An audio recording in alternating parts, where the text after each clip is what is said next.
So I'm Charlotte from the SPP, the central team, sitting in Germany, and I have the absolute pleasure of supporting and coordinating all of our growing number of chapter activities. So the chapters are here for you to offer learning and networking events and really help you on your sustainability journey. We're a for procurement by procurement network, and you being here today, coming with your questions, also thoughts and ideas, is exactly what the spirit of SPP is all about. So before we get going, just so you know, you will have seen the prompt. This session is being recorded. We put all of our sessions that have been recorded onto our YouTube channel, so you can watch them, revisit them, and find out some other areas from other chapters that you may have missed.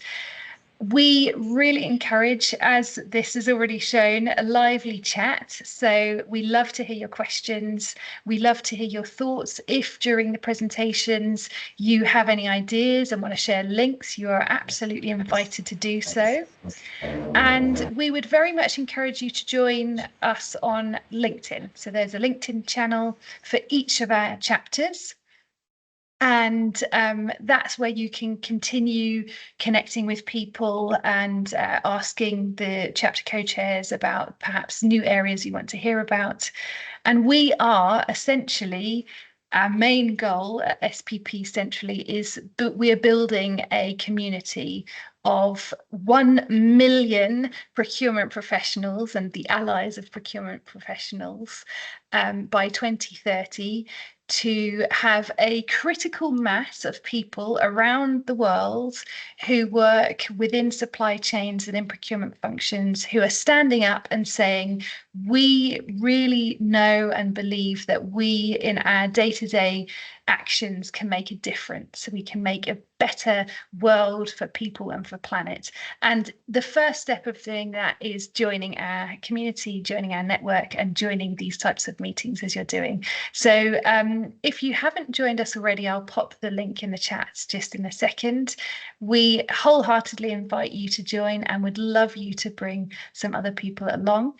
This is a super international group, as we've seen from the chat. Incredible. Do feel free to turn on the live captions function that Teams allows. You'll be hearing lots of different voices and accents. So if that helps, then please do that.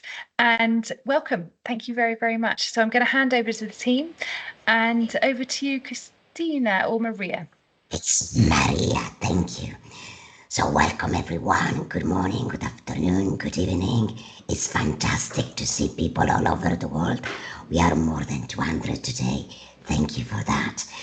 As you might remember, we relaunched the chapter last month, and I think there was Rob William missing last month. I don't know if you could join now, because I wanted him to say hello to you as well. But Maria, I'm here, yes. Yeah, perfect, thank you. I made it in. Do you want to say hello? Thank you. I will do. No, thank you. To welcome. Thank you, Maria. Thank you. And Charlotte, if you've just seen the email, I pinged you. Perhaps you can invite a few of the other presenters in as well, if that's possible at all. Thank you.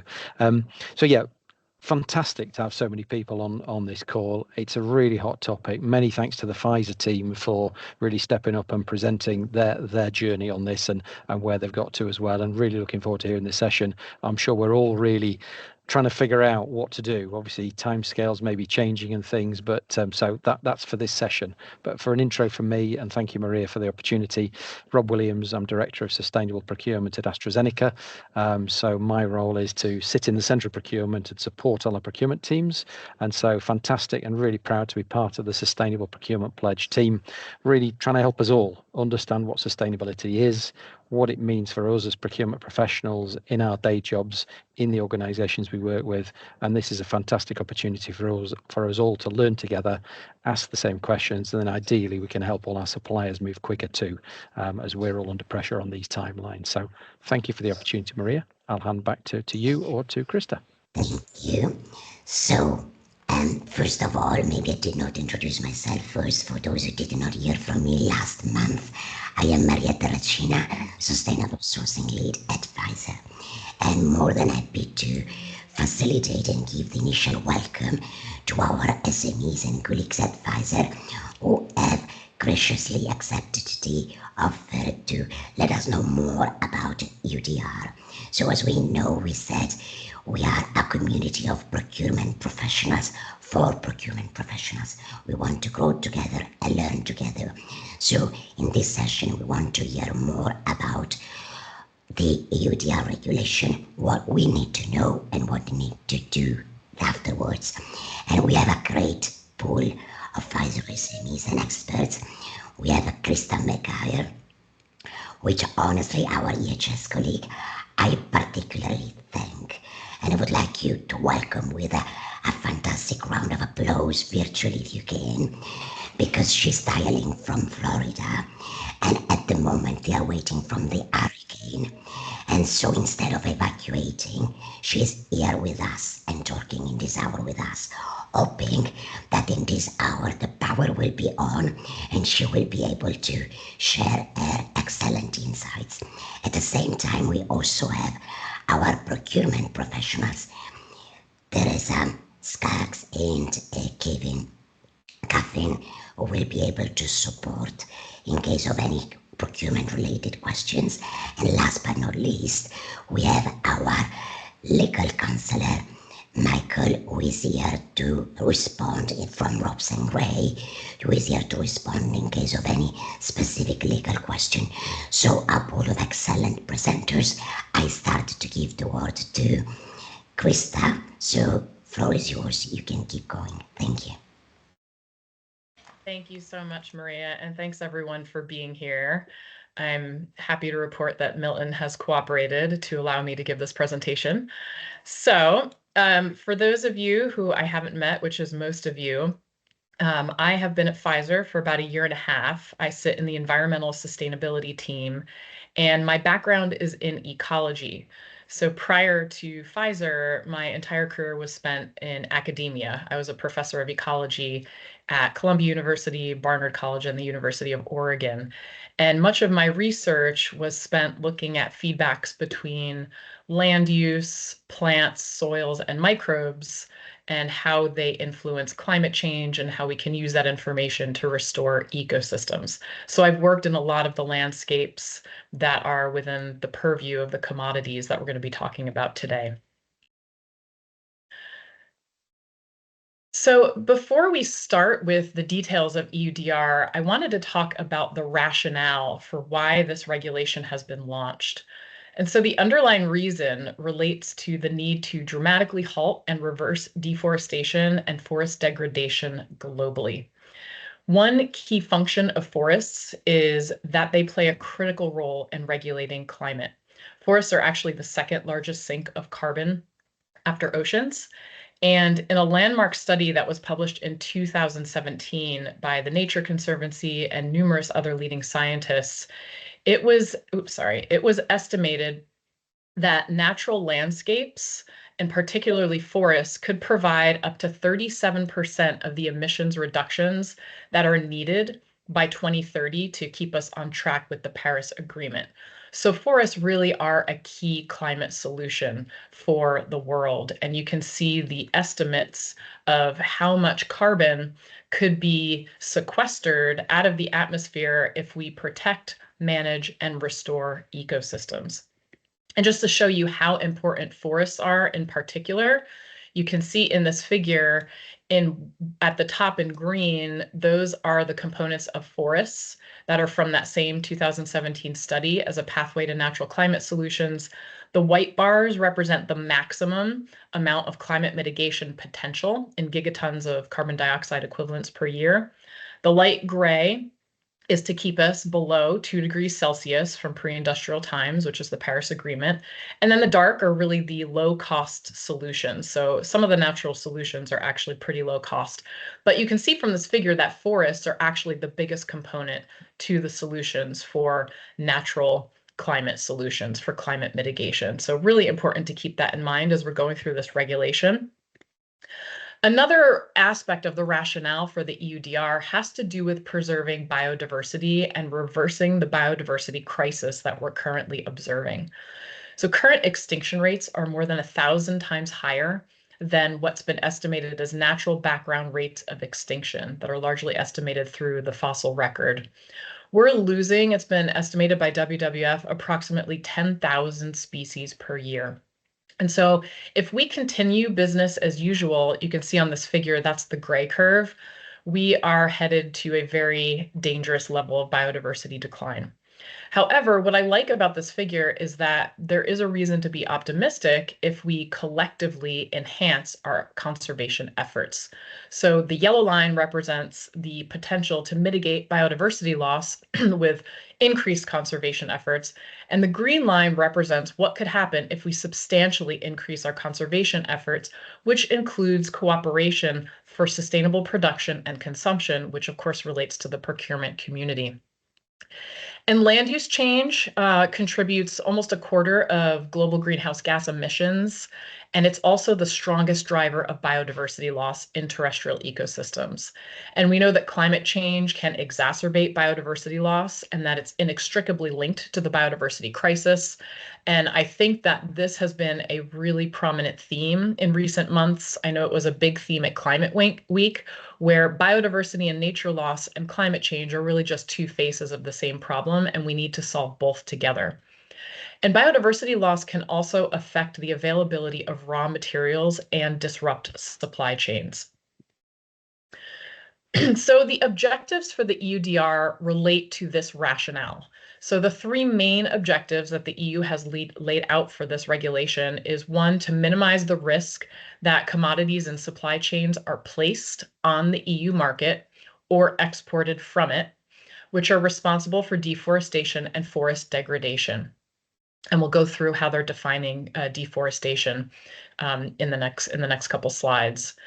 Another objective is that the EU is actively trying to reduce carbon emissions to achieve its carbon neutrality goals. And so by tackling the supply chain of a subset of nature-based products, the EU estimates it can reduce carbon emissions caused by the consumption and production of commodities in scope by at least 32 million metric tons per year. So they've actually done the calculations, and that's what they're estimating.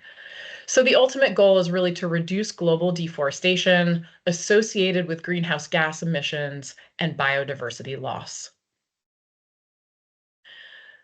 So that's the background and the rationale for the EUDR. Now let's talk about what the actual regulation is.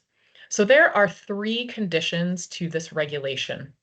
One is that commodities and relevant products do not contribute to deforestation and forest degradation. They have a very specific definition, like I mentioned, of deforestation. So for a commodity or a product to be deforestation-free, it means it has not contributed to deforestation or forest degradation since December 31st of 2020. Because we all know that most commodities require some level of deforestation, especially commodities that are grown on historically forested lands. So there's no avoiding deforestation historically, but they have put this cutoff in place so that there's no future deforestation associated with producing these commodities. Now, forest degradation is also included, and I wanted to highlight that that's an important part of the regulation, because even if an area is not contributing to further deforestation for producing these commodities, there can still be significant degradation of ecosystems. And a lot of times that relates to the degradation of soils. Now, soils contain more carbon than all the plant biomass and the atmospheric carbon combined. So we really pay attention to carbon in soils in the scientific community. And so there needs to be a limit on forest degradation so we keep that carbon in the soil so it doesn't contribute to further positive feedbacks to climate change. The second condition of this regulation is that commodities and relevant products have been produced in accordance with the relevant legislation of the country of production. So this means compliance with whatever local environmental regulations there are, land use rights for indigenous communities and other historically marginalized groups, forest management, labor, tax, and/or human rights laws. And then the third part of this regulation is that commodities and relevant products are covered by a due diligence statement, which we'll talk a little bit more about in detail. But essentially, this means that any procurement or supplier individuals that are putting these products into the EU market or exporting them directly from the EU market are doing their due diligence to make sure that these commodities and relevant products are deforestation free and that you can actually trace the commodity to where it was produced on the landscape. There are 7 commodities that are within scope of this regulation. That is palm oil, rubber, soy, wood, cattle, cocoa, and coffee. The reason why these commodities were chosen is that these commodities accounted for 26% of global tree cover loss from 2001 to 2015. So these commodities, just these 7 commodities, are huge drivers of deforestation globally. So they're very high risk commodities. And the EU, they've calculated that their consumption is responsible for about 10% of global deforestation and 19% of tropical deforestation. And that's an important point to call out. For those of you who don't know, tropical rainforests alone contain more than 50% of all known species of plants and animals. And they only cover about 6 to 7% of the terrestrial land surface of the planet. So they're small in extent, but they are incredibly important for preserving biodiversity and also for regulating climate. And so the EU decided that they really needed to tackle a subset of commodities that were the biggest hitters in terms of deforestation and greenhouse gas emissions. And so you can see from the figure on this slide that was produced by the World Resources Institute that these 7 commodities are pretty important in terms of deforestation in millions of hectares. Cattle is the biggest driver of all the commodities. Cattle, in their estimates from 2001 to 2015, contributed more than 45%. More than 45 million hectares of deforestation. This is pasture as land use, and much of that occurs in the Brazilian Amazon. And then it's followed by oil palm, which we'll talk a little bit more in depth about. Oil palm is also a huge driver of deforestation, especially in Southeast Asia. More than 80% of palm oil, which is the commodity from the oil palm plant, is produced in Malaysia and Indonesia. And Southeast Asia is a really critical area for biodiversity. Then you have soy, which contributed 8.2 million hectares of deforestation in that time period, they estimated. And soy is the largest driver of deforestation in the Amazon rainforest, followed by cattle. And most of the soy that's actually produced is used to feed the livestock. So these 2 issues a lot of times need to be addressed simultaneously. And then you can see that cocoa, rubber, coffee, and plantation wood fiber are next in line, and they contribute slightly lower to deforestation. This regulation has an annex. It's called Annex 1, and this is where you will find the commodities and relevant products that are in scope that you really need to pay attention to see if you are directly importing or exporting these products. So the products will have the HS customs codes associated with them, and all the ones in scope are listed in Annex 1. And the products include elements that are derived from the commodities, and some of those products are in scope, but not all of them. So the regulation has listed out exactly which of the derived products from these commodities are in scope. Now, if a product has a different custom code, so for example, let's say a derivative of palm oil was used to produce some other product, like a medicine, but that medicine is exported under a different HS customs code, then that is not in scope. It's only those direct products and commodities listed in Annex 1 with those custom codes that are in scope and subject to the requirements of this regulation. So that's really important to keep in mind. So here is an example with oil palm.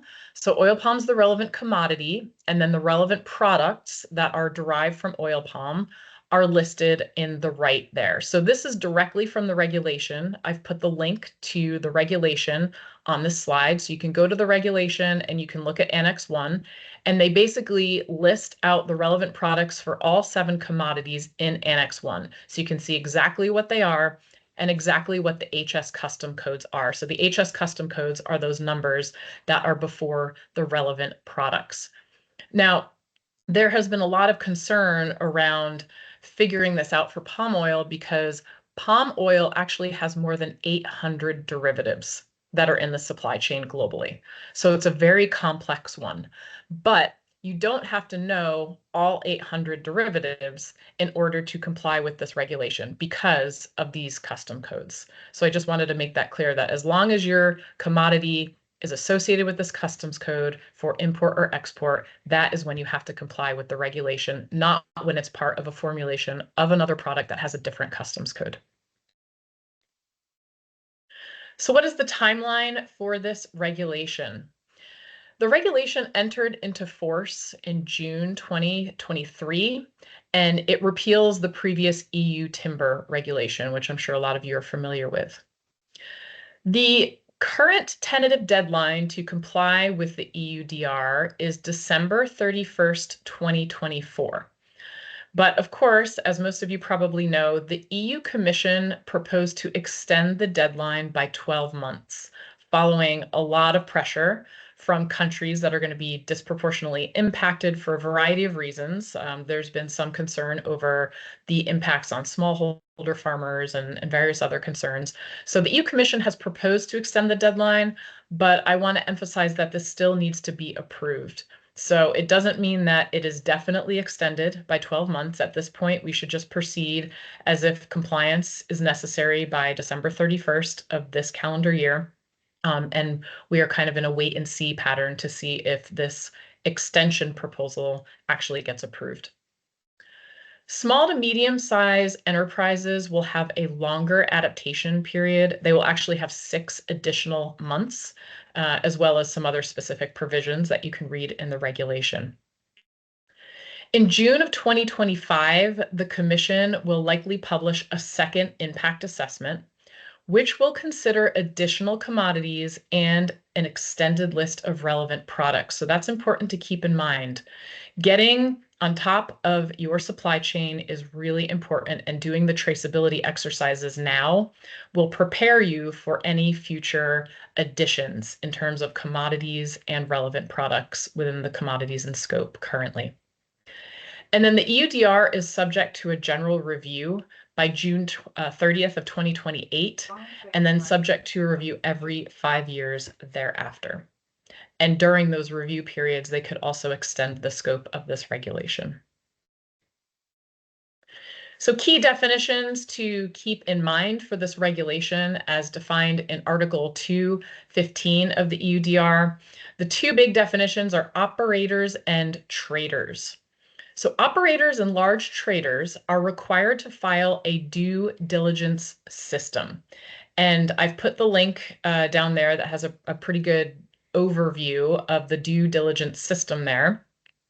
And traders, whether or not they're large, medium-sized, small, or micro, they have a specific definition in the EUDR. So that's what that table is there. So the EU, classifies medium-sized, small, and micro basically according to staff headcount, turnover, and balance sheet totals. Now, an operator in the EUDR is a natural or legal person who places the relevant products on the market, including via an import, or exports them in the course of commercial activity. So if you are directly importing or exporting any of the commodities or relevant products in scope, you are considered an operator. A trader is any large company that is not an operator and commercializes the products included in Annex 1 on the market. And I thought this was a helpful example. So for example, a large supermarket or a retail chain. They may be purchasing these commodities or relevant products from a supplier who is the operator and directly importing them, but because they are putting them on the market at a large scale, they're considered a trader. So that relates to the due diligence requirements, which are outlined in Annex 2 of this regulation. In order to perform due diligence, there are basically 3 steps. The first step is to collect information on the respective quantity, supplier, country of production, and evidence of legal harvest. Now, a key requirement in this step, which has, I'd say, caused the most controversy and challenge for suppliers and folks in the procurement arena, is that you have to have the geographic coordinates of the plots of land where the relevant commodity was produced, and you have to provide that relevant information. It is very challenging to geolocate exactly where a commodity was produced. So a lot of times folks are contracting with third-party organizations to do so, but that is part of the due diligence requirement. And the due diligence requirement also must be submitted via an information system in the EU. The second step of the due diligence requirement is to feed the information from the first step into the risk assessment pillar of the due diligence systems to verify and evaluate the risk of non-compliant products entering the supply chain. So basically, if you have a commodity and you cannot geolocate to where it came from, you need to evaluate how high of a risk for deforestation and degradation is that product in the supply chain. And there are a variety of questions that you can read through that describe how you evaluate that risk. And then step 3 is that you need to take adequate and proportionate mitigation measures in case you find under step 2 there is more than a negligible risk of non-compliance in order to make sure that the risk becomes negligible. And you can read about all of those criteria in Articles 10 and 11. And the measures that you take to mitigate that risk must be documented. Here is an example of how you can mitigate that risk. So I really like the information that has been laid out by the World Wildlife Fund. You can actually go to their website. I put the WWF guidance in there. So basically, the required information here is on the left. And I'm not going to read all of that, but then the guidance by WWF is on the right, and they kind of spell out their guidance.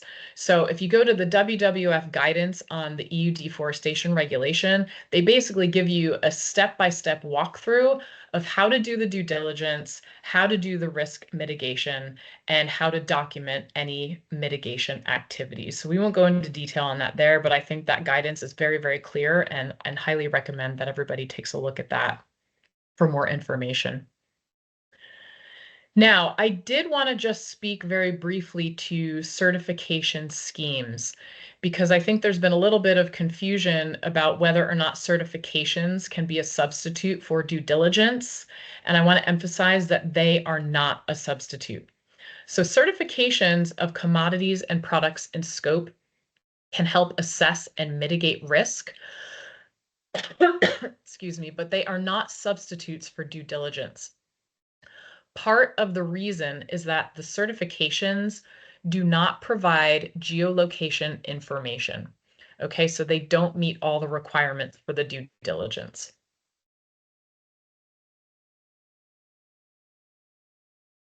Okay, so, excuse me. What happens if you don't comply? So this is also an important part of the regulation. They have laid out explicitly the enforcement and penalties for non-compliance. And one of the key, excuse me.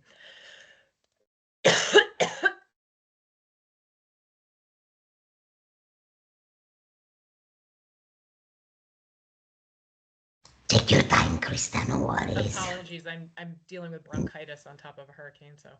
Oh, thank you for joining. And I know in the meantime, while Krista recuperates her voice, yes, the presentation will be shared with all participants. For some reason, I can't respond in the chat, but yes, we will share this presentation with everybody. Okay, so the enforcement and penalties, one of the big ones is naming and shaming.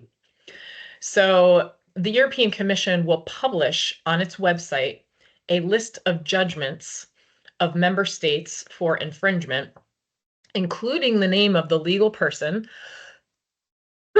the date of the final judgment, the summary of activities found to be infringed, and the nature of them, including financial details of the penalties imposed. So this is a very public shaming event if you are not in compliance with this. There are also substantial fines that could be incurred that would be proportionate to the environmental damage and the value of the relevant commodities. And the fines will be at least 4% of the operators or traders' total EU turnover in the previous financial year. So again, very significant financial penalties that could be incurred. They may also confiscate the products, confiscate the revenue of the products, and then they may temporarily exclude traders and operators for a maximum of 12 months from public procurement and access to public funding. In the event of a serious repeated infringement, there may be temporary prohibition from placing commodities on the market or making them available. All right, so just to summarize the key takeaways, it's really important for this regulation that you partner with your import-export team and your subject matter experts. This is really a collaborative exercise, and everybody's expertise is needed for the due diligence. And also to determine if you are at risk for this regulation and what due diligence you need to provide.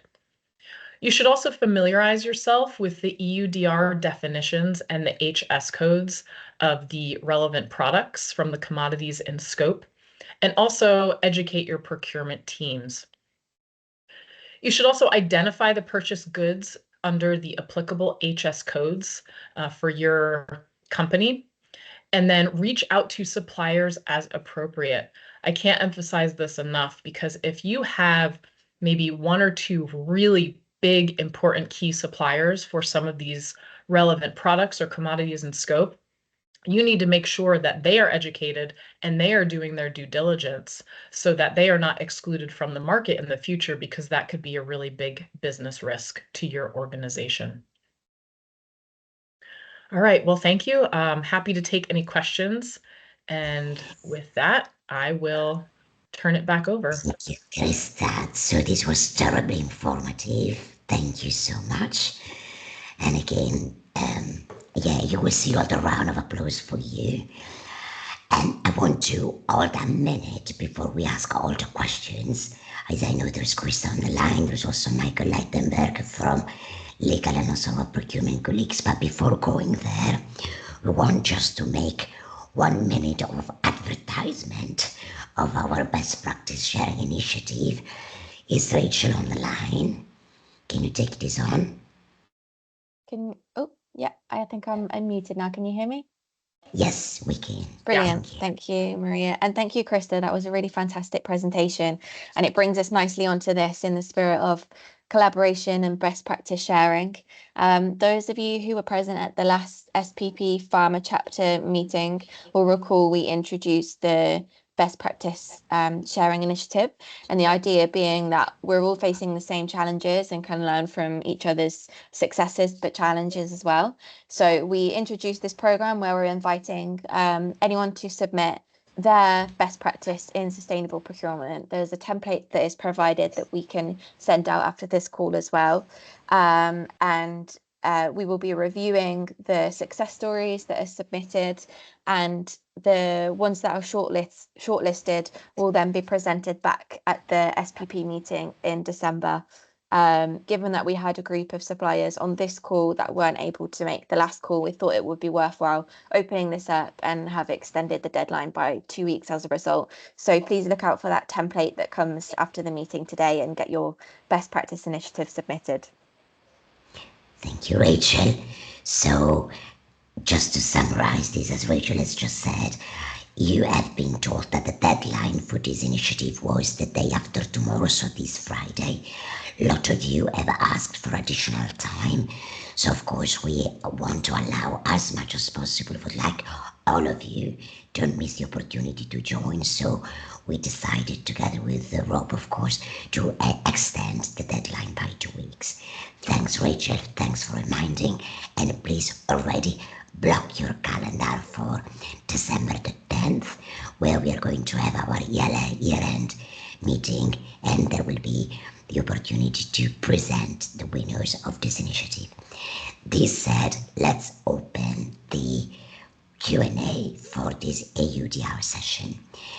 And I can write please either you can talk, and if you can't, if your microphone has been muted, please write your questions in the chat. I can read the questions, and hopefully there will be somebody able to respond, I'm sure. So don't be shy and get your questions.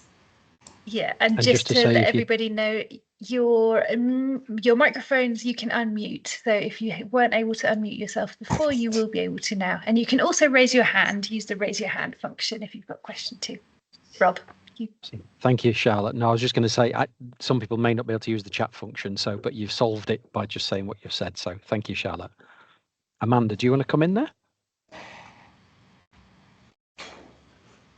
How the EU audit is, if they're going to audit submitted due diligence, or if that's anticipated to be added at a later date, or what we can expect for review on those due diligence submissions.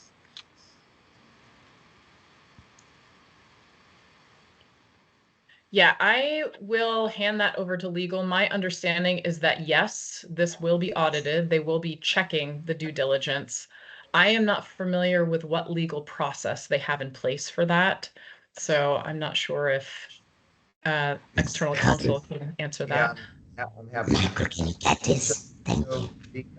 The regulation itself does build in a review or audit process by the member state competent authorities and also by EU customs authorities. And it's complex kind of the way they set it up, but essentially the way it works is, they're required to review at least a certain percentage of the submissions through the information system every year, and the percentage that they have to review is keyed off of whether they're high risk, standard risk, or low risk.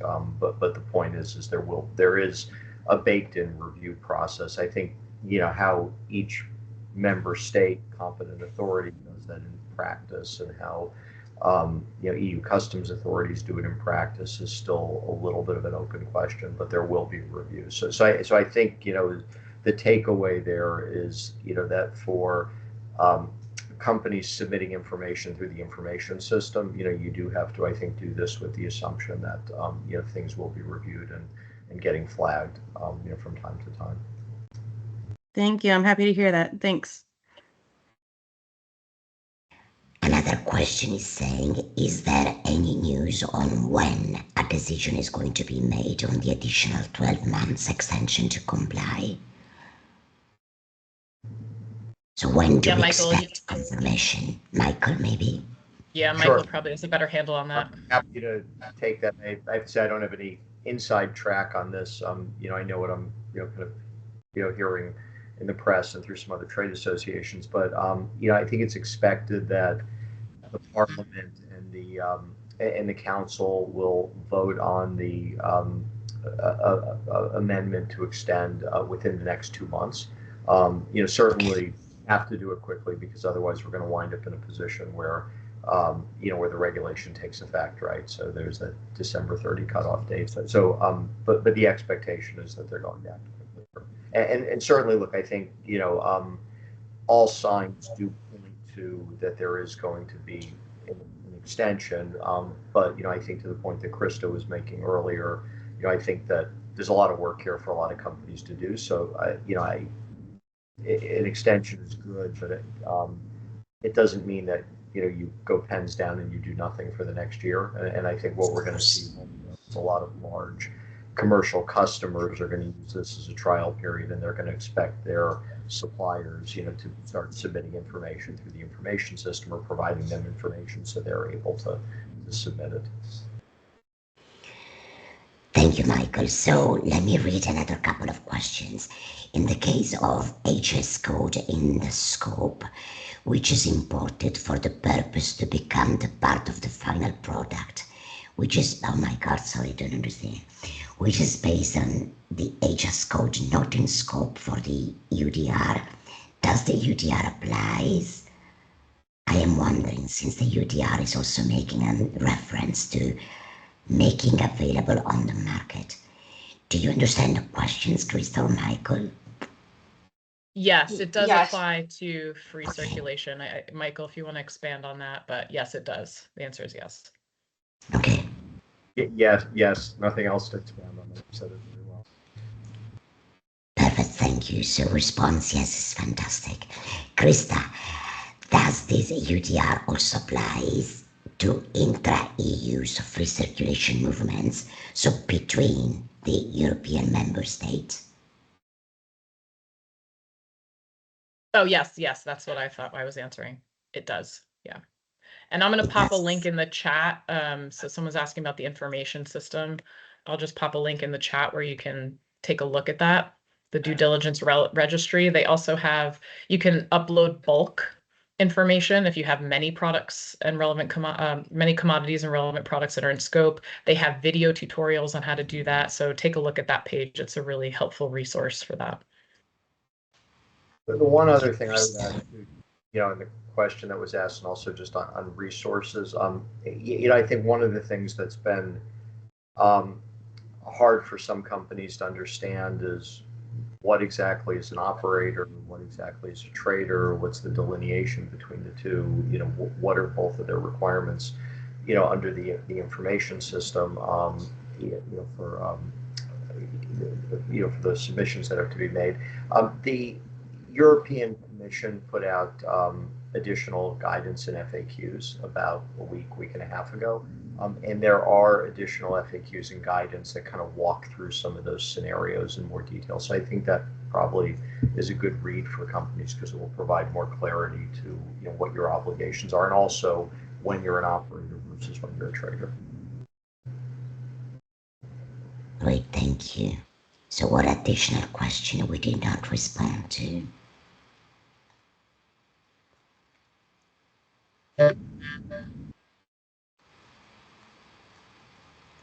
Somebody's trying to talk, please do. Yeah. Unmute your line and ask your questions, please.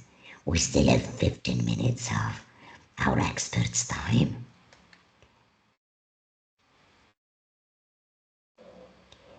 So a question that I read is, the update phrased 2024 as a phase-in year. Therefore, will there be any review without threat of fine in 2024? What is expected of operators in this phase-in year?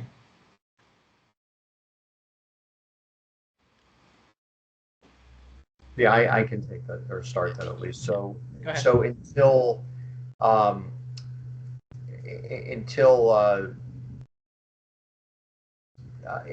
there's a requirement to submit a due diligence statement. So during the phasing period, there's not a requirement. There's no fines or penalties for non-compliance. But I think we've kind of discussed what we're going to see is, I think, from a commercial perspective, especially once the information system is up and running, there's going to be a lot of larger companies that are going to be expecting at least soft compliance by their suppliers, even if there's no legal penalties for non-compliance. But until a particular company phases in as an operator or a trader, there are no legal sanctions for non-compliance with the requirements of the regulations. Great. Another question says, it's more around price. I don't know if you're able to respond here, but due to higher demand for sources in compliance with EUDR, we have been receiving notification of price impacts on chemistries and downstream chemistries, both directly and indirectly affected. Do you have any idea of how much EUDR could impact in costs? if there is any index under discussion where we could reference the other of palm oil, for example, were imported in compliance with the EUDR, similar to what exists today for palm oil, OSPO. Yeah, I think that the supply chain costs are going to be impacted. That's what everybody's predicting. I am not an economist, so I can't actually speak to that in any sort of informed way. I have heard some of those conversations though. And the second part of that question, if there's an index where we could reference, if I am understanding that correctly about palm oil, whether or not it's imported in compliance, it's really just the due diligence statement. There's not going to be an index. There's not going to be a certification. There's nothing like that that covers all the components of the due diligence at this point. It's really the traceability that's the hardest part, and geolocation of where the commodities and relevant products have been produced on the ground. And I'll tell you, it's a very challenging one for palm oil, especially because these certifications like RSPO, they use a mass balance approach. And so you don't actually know when you have, say you have a palm oil, a batch of palm oil that's being sourced from multiple different farms on the ground, and then it's mixed together. And then if a certain percentage of those farms are in compliance with, have the RSPO certification, et cetera, then they get the label of RSPO. But they're, almost half of the farmers that are producing palm oil are smallholder farmers, and they don't all necessarily even understand what RSPO is, right? And so that's another reason why the certification, is not a Band-Aid and is not a substitution for the due diligence.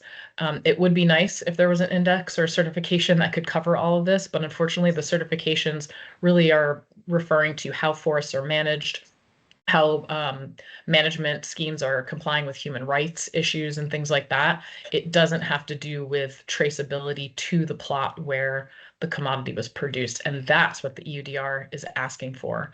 So unfortunately, you have to kind of go down through your supply chain and see if you can get to the plot level. And if you can't, then you have to do that risk assessment, like I mentioned before, and figure out what the risk would be in the supply chain, and then how you could go about mitigating that risk. Hopefully that answers that question. Thank you, Krista. I tried to read all the questions. Let's see if we have time for all. Do you know of any industry groups outside of emerging pharma discussions that have begun to collaborate on supplier outreach? Any good example? I'm only familiar with the pharma groups. I know that PSCI, the Pharmaceutical Supply Chain Initiative, is doing that. A number of us are collaborating on ways to engage in supplier outreach. I'm not sure about other industries, though.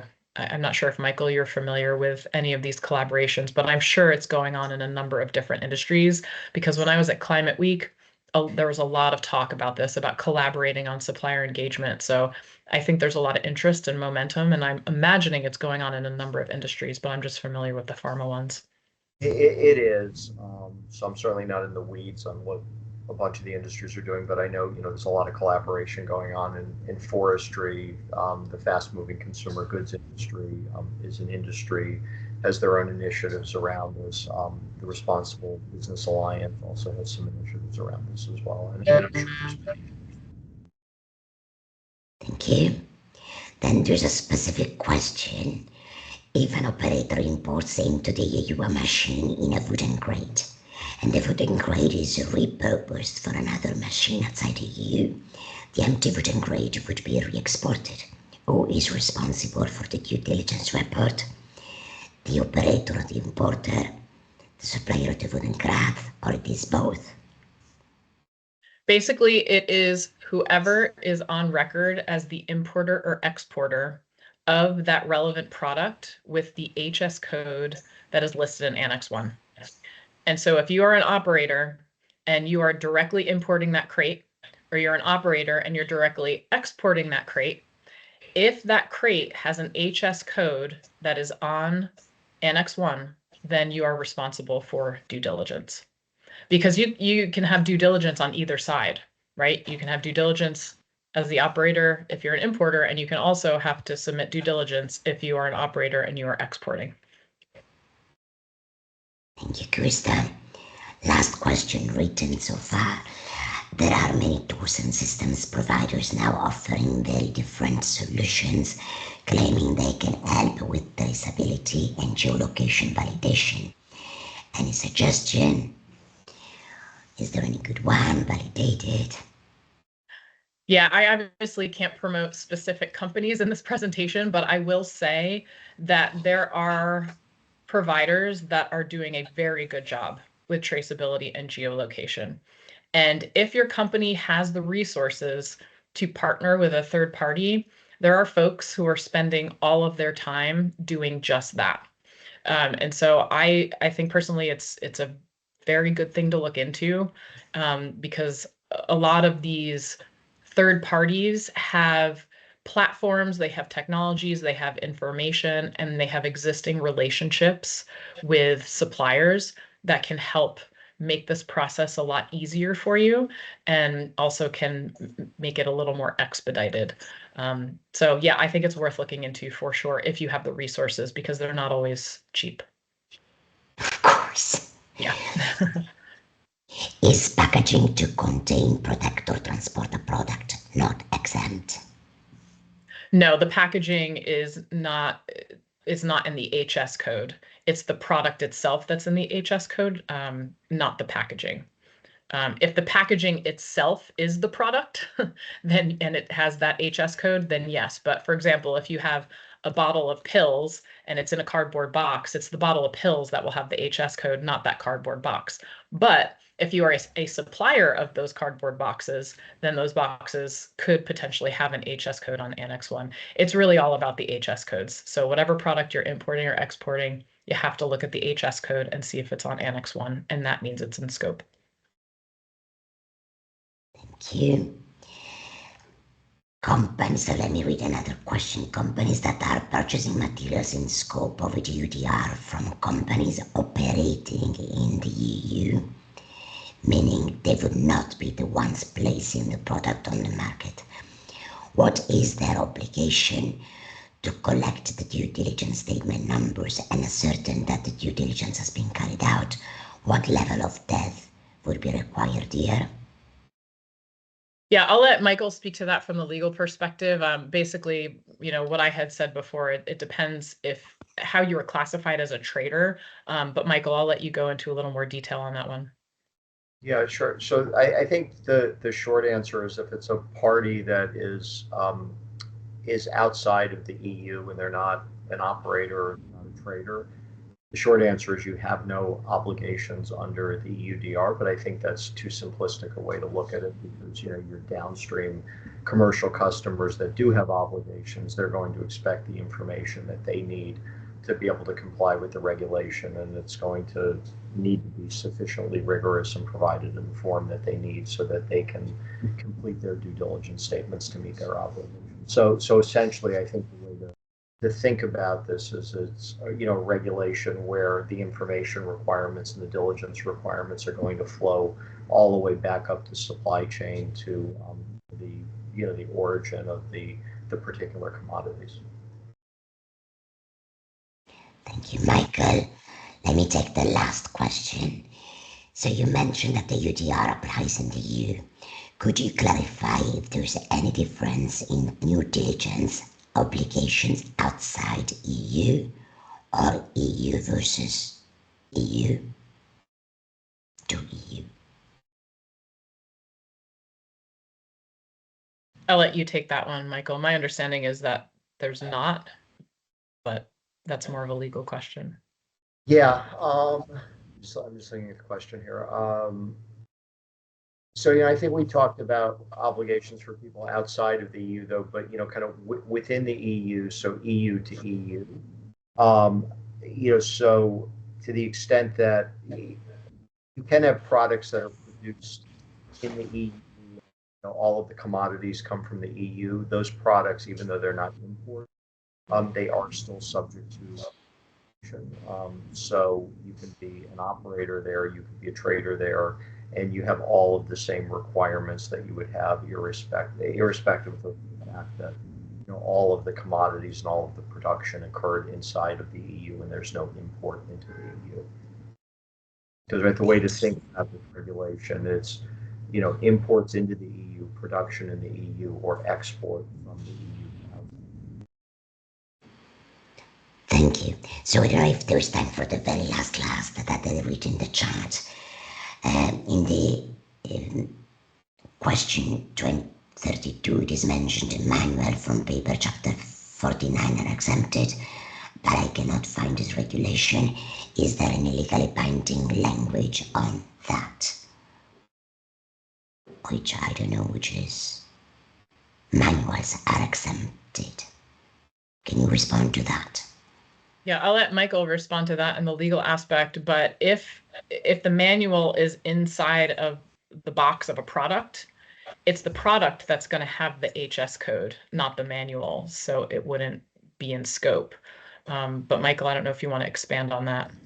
I think that's right. I mean, I think that's what that FAQ is getting at. So there's not going to be a specific place you can go back to in the regulation and find a statement to this effect, right, that tracks the FAQ, but it's because those manuals are not their own product. Now, to the point Krista was making before, if your business was a business of, supplying manuals and you were selling manuals, they weren't attached to another product, then this particular FAQ would not apply, right? Because the manuals would be the product and they would be the item that has the, the particular import code that's in scope.